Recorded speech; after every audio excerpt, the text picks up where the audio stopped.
finally updated the iPhone 13 Pro Max to iOS 26.5, and in this video I'm gonna talk about whether this update is actually stable or if Apple added new bugs again. Hi guys, welcome back to this video. I'm gonna do the iPhone 13 Pro Max full review on iOS 26.5, so make sure you watch this video till very end. So first of all, I'm gonna talk about some performances things.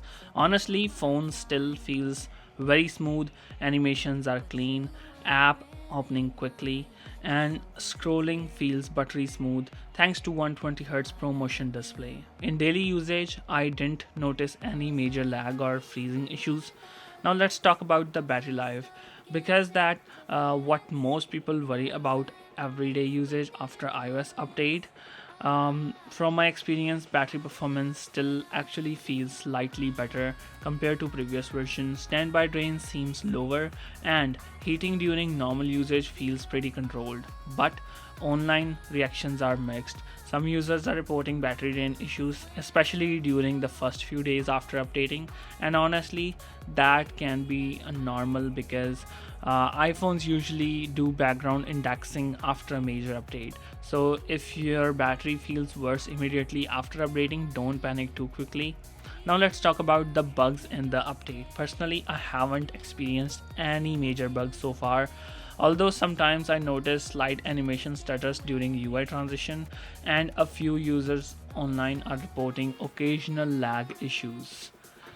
Gaming performance still feels solid. The phone doesn't overheat much during the normal gaming sessions, and camera performance is still excellent.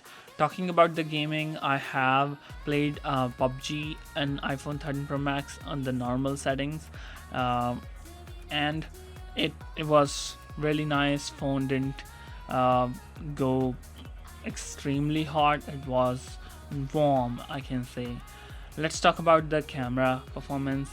It is still excellent. Video quality, stabilization, cinematic shots, and the iPhone 13 Pro Max still feels flagship level in 2026. Overall, iOS 26.5 feels mostly stable on the iPhone 13 Pro Max. If you're already on iOS 26, this update is probably safe to install, but if you care a lot about perfect battery stability, you might still want to wait for a few more days for more users' feedback. So, how's iOS 26.5 running on your phone? Better battery life or battery drain? Let me know in the comments below. See you in the next one. That's me signing off. Bye bye.